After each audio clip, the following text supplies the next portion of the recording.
I will begin by sharing my screen. So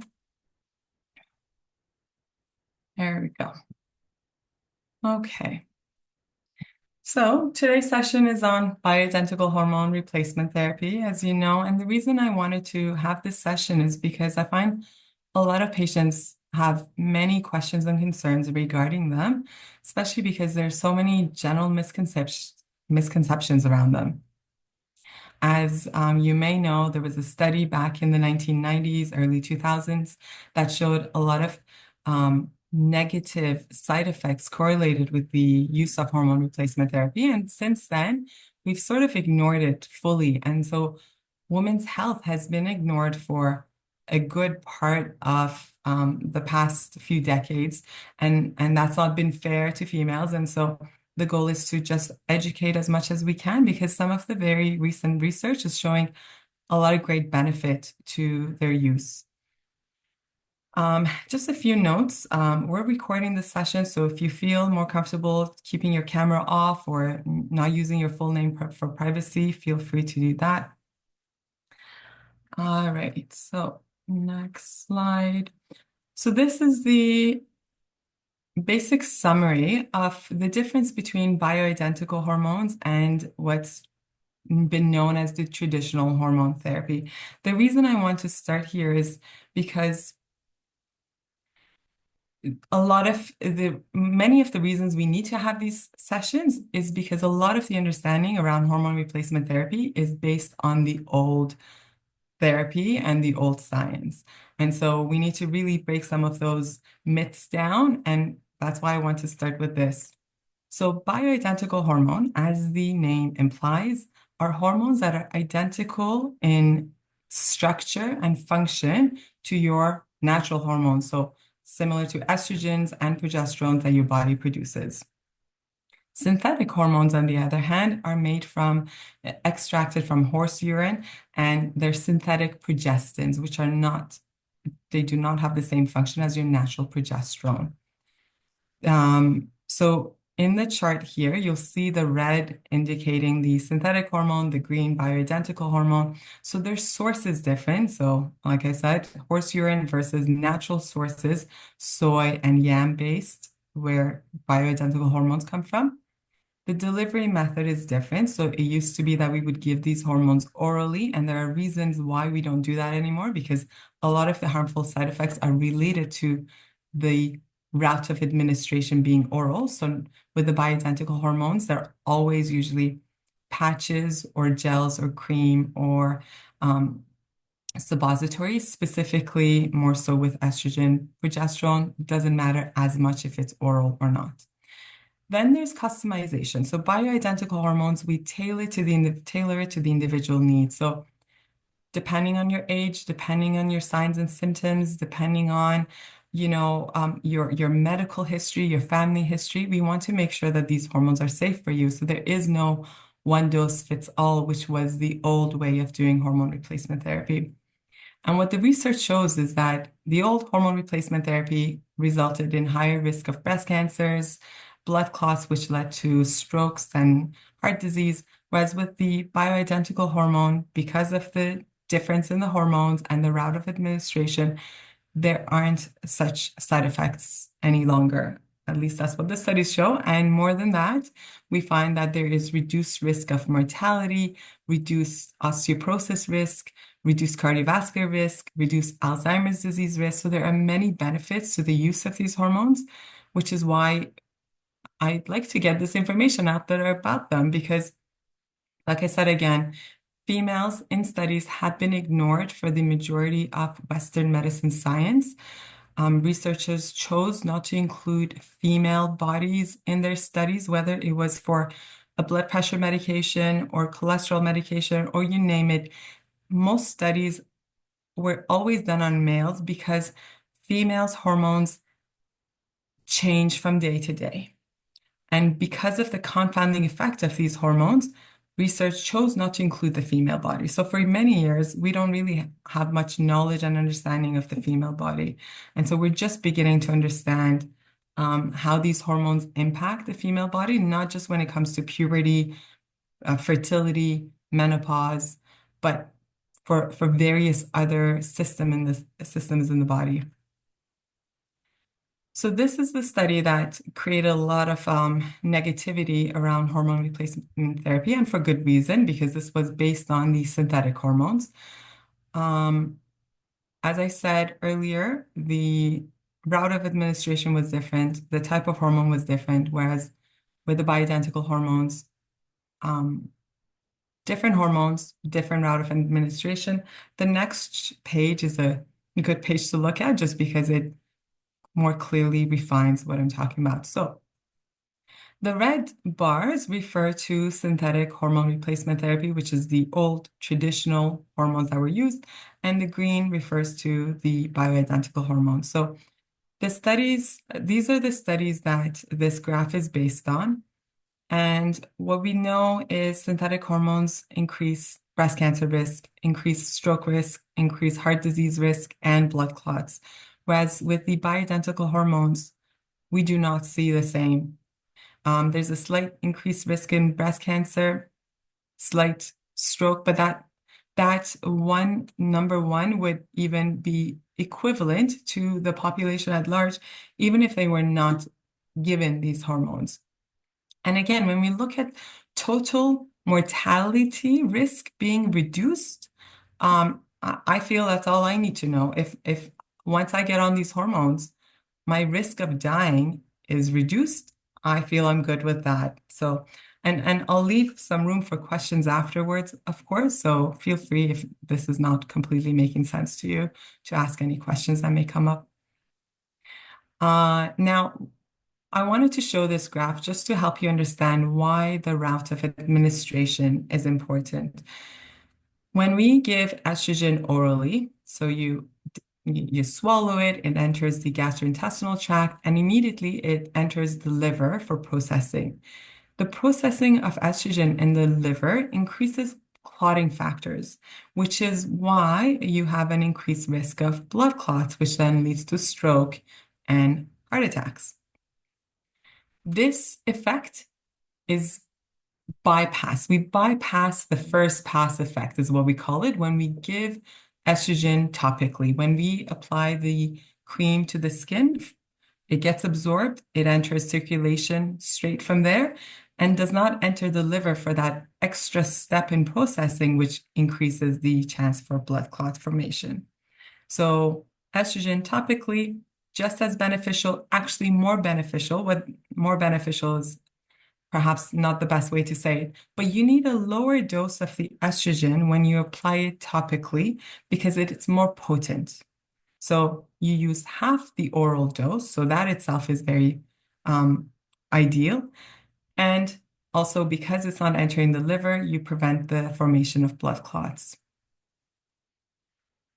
All right, so I basically copied and pasted this paragraph from this study just to give you direct evidence of the studies that are showing the reduced risk of a lot of the effects related to estrogen when we use it topically. So I'll read it quickly and I'll try to use alternative, easy to understand terms as best as I can. In summary, there is increasing biochemical and clinical data to suggest that differences between oral and transdermal estrogen therapy are of clinical importance. Reduced stimulation of the liver could imply a reduced risk of side effects. In particular, topical estrogen could be an attractive alternative for women with an increased risk of thrombosis, just means blood clot formation, high blood pressure, high cholesterol, gallbladder, and liver disease, as well as low thyroid function and low testosterone. So not only is it beneficial in these cases, in many cases, it actually benefits women who have concerns with hypertension and high cholesterol and gallbladder. Well, not so much that it addresses these concerns with gallbladder and liver disease, but it doesn't aggravate them. And even low testosterone, I'll show a graph at the end. Estrogen, testosterone interconvert between one another. So when we give the body estrogen, the body can make testosterone from there. And low testosterone in females, we know is linked to your drive, your motivation, your libido. And that testosterone also declines as we enter the perimenopause, menopause years. Continuing on, it is also interesting to note that no increased risk of breast cancer was found during such treatment in the recent large case control study from the UK's General Practice Research Database. So that's what this research is based on. And obviously, with transdermal estrogen therapy, no increased risk of what we know used to be a concern with the traditional synthetic hormones.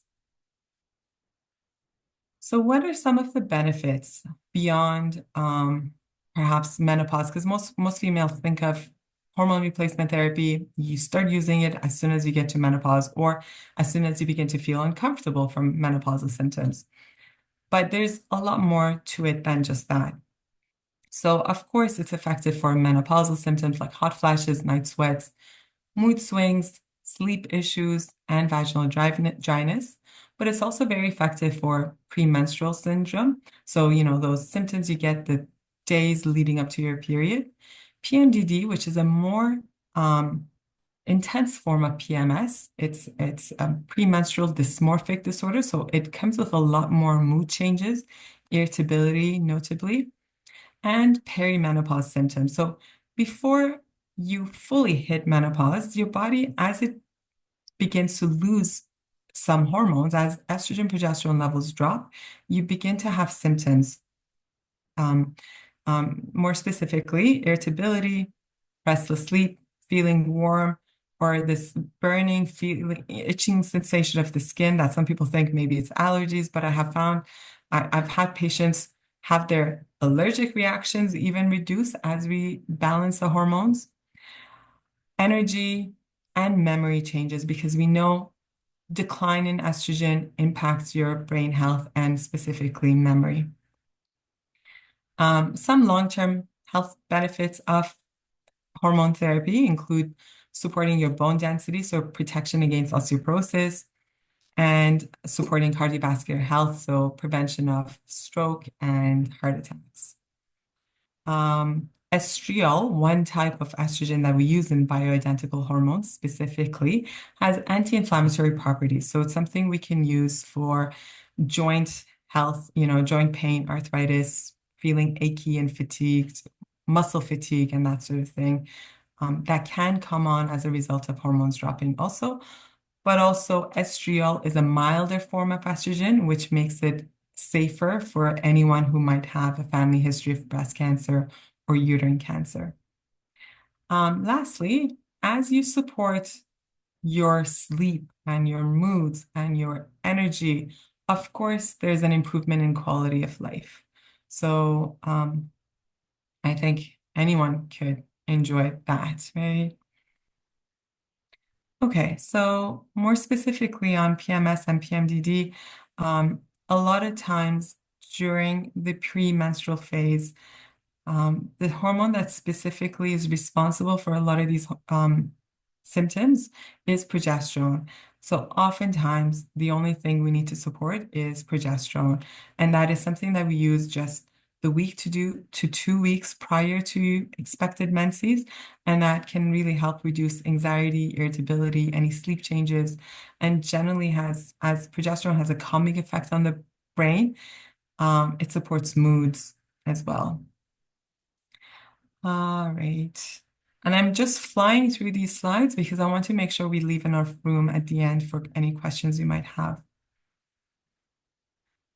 Okay, so a breakdown of the improvements in quality of life across the lifespan. So as we talked about in your 20s and 30s, usually the concerns are that premenstrual phase, the mood changes, the fatigue, the energy changes, and even cramps and heavy periods can also be a result of lack of progesterone.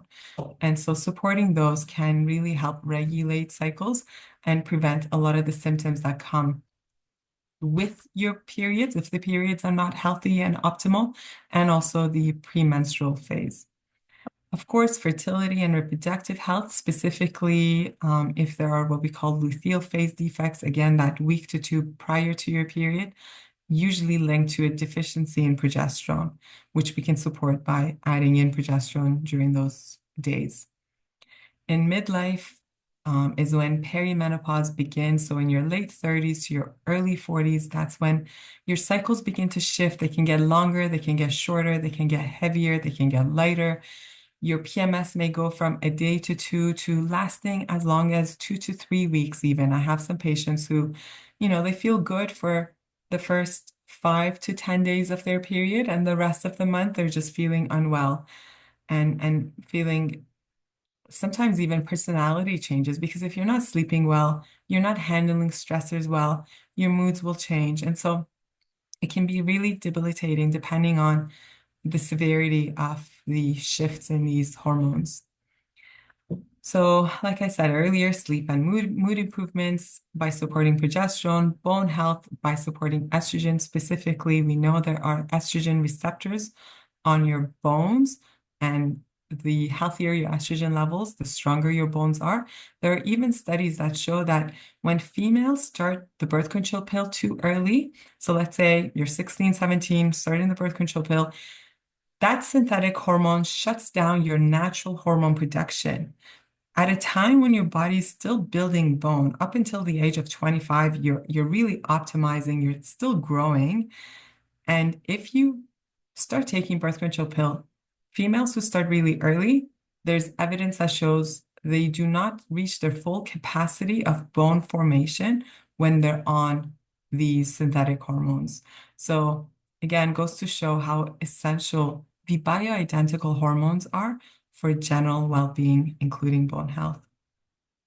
Then cardiovascular health, we know having good levels of these hormones supports the integrity of your blood vessels. So the healthier your blood vessels are, the better your blood pressure, the better your circulation, and just generally reduce cardiovascular risks then.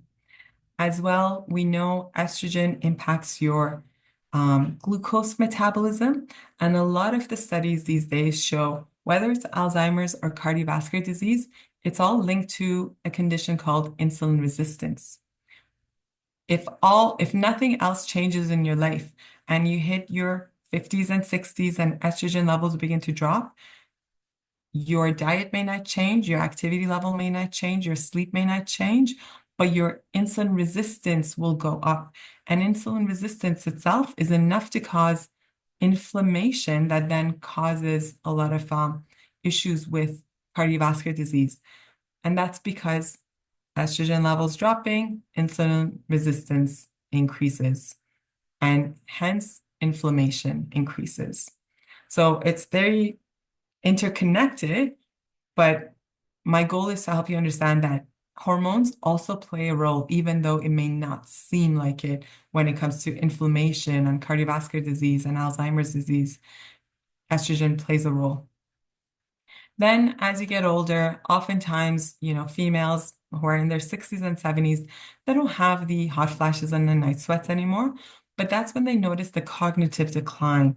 The word finding becomes difficult. Sleep, may continue to be an issue. Moods may be an issue, lacking motivation and drive.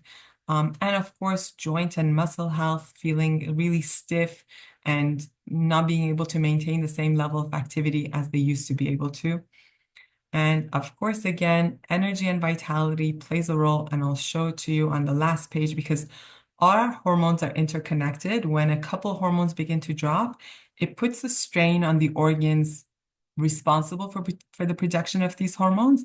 And energy is very much linked to all of this because it all goes back to the adrenal glands. The adrenal glands house our life force, our vital energy. As the ovaries shut down when we hit perimenopause and menopause, the adrenal glands have to take over. And if they're doing a lot of work to support your hormones, the reserve necessary to support drive, motivation, overall energy, and vitality also declines. So by giving a bit of support through estrogen, progesterone, we free up some space for the adrenal glands to do what they're there to take care of, which is our energy and our vitality. Okay, so a little note about monitoring. So like I said, this is not one size fits all hormone therapy. We monitor as we go along. The easiest way to monitor is through blood work. So we check your estrogen, progesterone before we give these hormones, and then 3 to 6 months after initially, and maybe if you choose to stay on them yearly from there, just to make sure the ratio between the estrogen and progesterone is healthy and that we're not putting you over the top with any of these hormones. This graph is from a test that is a lot more comprehensive. It's called the Dutch hormone test. It's a urine test, and it gives us the breakdown of the various metabolites of estrogen. So when we give hormone therapy, we might give you a bit of estradiol. So I'll show it to you here with my mouse. Estradiol here. Oops, that's not what I meant to do. So estradiol and estriol are the two hormones we use in bioidentical hormone therapy. Now, these can convert down the various pathways into different estrogens. The red pathway here is where we don't want estrogen to go down on. We want it to be able to go down this green pathway here. If your estrogen's building up here, that is what leads to the various cancers because this estrogen causes genetic defects that then lead to tumor formation, which then lead to breast cancer and ovarian cancer and all the rest, right? So ideally, we want to see your red estrogen in about 7.5 to 11% of your total estrogen. So when we do this test, we can see where is the estrogen that we're giving you? Where is it building up? Where is it going? And so if it's going down this pathway, then perhaps we either need to cut back on how much we give you, or we give you nutritional support to help your body take it down this pathway. And those are what we call methylation support, certain B vitamins, certain herbal extracts. Broccoli extract is one of those things that we use to help support estrogen going down this pathway. So this is a very comprehensive study, just to give you an idea of what might be necessary and the tools we have to help ensure that even if you have a family history of breast cancer, we can be safe in ensuring that your estrogens are going down the proper pathways and supporting and making sure we're not causing any aggravation in health outcomes for you. Okay, so how is individualized care done then? So firstly, tailored dosage. Not everybody gets the same dose. It really depends on what's needed and the route of administration. Then delivery method, so gel, cream, patches. You might use vaginal application. I can't prescribe the oral form of progesterone, but that might be sometimes necessary if you want to make sure you're getting a good dose of it, and that's sometimes required. So I might refer out for that. And monitoring and adjustment. So of course, regular follow-ups, regular blood work to make sure that we're minimizing any potential side effects. Okay, so other uses of hormone replacement therapy, it's used in recovery from traumatic brain injury. There's a lot of studies that show that the lower your hormone levels are, if you've had let's say, a car accident or you had a sports injury and you suffered a concussion, the longer it takes for you to recover. So by supporting your hormones, we're actually supporting your brain's ability to recover from that injury. Cognitive function and memory, ton of studies linking lack of estrogen and Alzheimer's, or studies that show that when women get on hormone replacement therapy, their risk of Alzheimer's is significantly reduced. I highlighted the last point here, podcast by the Rick Roll podcast. Don't know if you're familiar with it, but he interviews Dr. Lisa Mosconi, who's a neuroscientist who studies very specifically female health, menopause, and the Alzheimer's link, and the sort of significance of the use of these hormones in reducing this risk. It's a good couple of hour interview. If you're interested, look it up. Okay, so hair, skin, weight, so more perhaps vanity benefits to these hormones. Estrogen boosts collagen productions, which increases skin hydration, elasticity, and thereby reducing wrinkles and dryness. It also supports hair growth, and that is done through scalp circulation, but also generally, again, from my understanding, we don't really understand how these hormones do what they do yet, but we know that it does have this beneficial side effect. We know that as hormones drop, the quality and the sort of your hair quality changes, but so does the hair growth. Your hair cycles go through different stages, and you tend to lose more hair as these hormone levels drop. Then energy and metabolic function. So I briefly touched on this with regards to glucose tolerance and insulin sensitivity, more specifically linked to estrogen levels dropping. And there is some evidence in terms of the interaction between estrogen, progesterone, and thyroid functions, metabolism, and general energy. Okay, so I'll quickly go over this. So, of course, not everybody may need bioidentical hormone therapy. In some situations, you may be able to get by without needing this because your body can tolerate these shifts in hormones just fine. And if you're healthy and you're doing well and you don't have major stressors, your adrenal glands should be able to produce the estrogen progesterone that the ovaries can't produce anymore. So again, as we hit menopause, the ovaries get tired or they lose their ability to produce these hormones. Ovulation shuts down. You're not producing these hormones to the same level anymore. And so the adrenals have to take over. But you have to remember that the adrenals oversee your stress response. So if they're taxed out to the max and they can't produce the hormones needed, then they're not going to be able to produce the estrogen progesterone either. And again, we'll look at that in the last slide.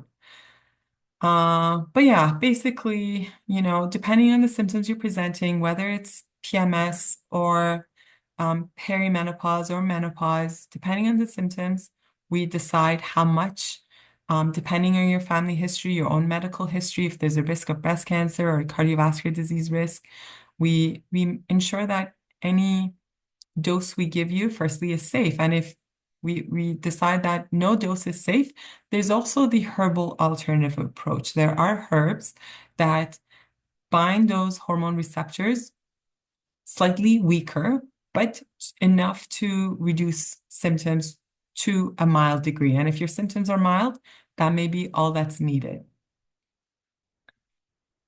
Okay, so another slideshow just to show again what the Dutch hormone test, that urine test, that very comprehensive test is like. When we give estrogen, progesterone, oftentimes the progesterone and estrogen can go on to make your other hormones, including testosterone. Some of these arrows here, for example, can go back and forth. So the arrow can be double-sided. So estrogen can convert back into testosterone. And we want to see exactly the interplay between these hormones when we do this test. Okay, and lastly, I had some questions brought to me with the last session I held, and someone asked if hormone replacement therapy is safe after the age of 60. What we know from the old science is that it's not if you've been in menopause for more than 10 years. So if you've been in menopause over 10 years now, let's book a session. I would have to go through your family history, medical history, your signs and symptoms.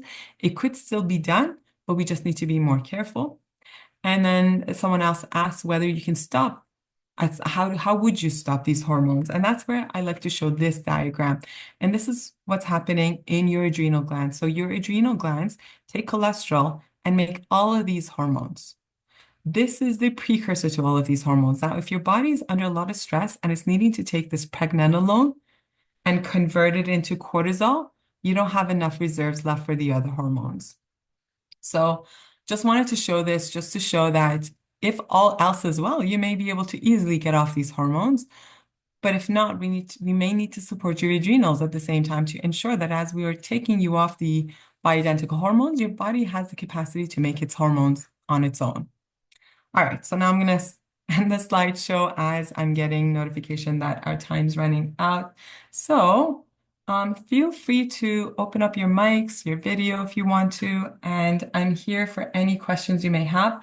I didn't advertise the second session too much. The last session we had about, I think 10 people show up. So had nice questions coming. So feel free. Now it's a more intimate setting. Um, I'm here for any questions you have. And if not, oh, there, I've got a question. Okay. Uh, so if we start taking BHRT in the early 50s, as soon as we get the perimenopause symptoms, should we keep taking them after 60s to avoid the brain issues? According to to what I learned from that neuroscientist who's specifically studying women's health and these hormones, she says her take is why not? And the thing with hormone replacement therapy is they're not like blood pressure medication where once you start, you can't stop. You can start, you can stop, you can restart. So um, I would say based on how your overall health is, if you need to stay on them, you can safely, definitely stay on them for as long as you need to, especially if the goal is brain protection and preventing Alzheimer's disease. It's such an interplay between your body and these hormones. It's not just the hormones, is what I'm trying to get at.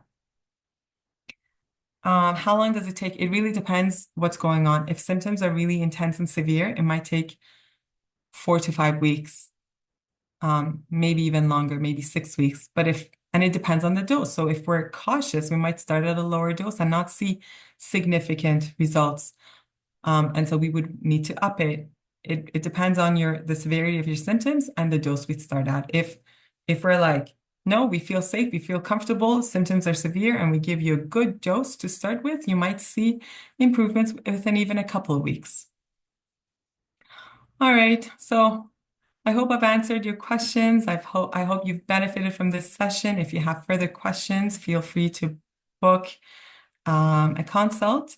If you just have a small question, I'm happy to answer it in email. Just reply back to the email you received. And I hope you enjoy the rest of your day.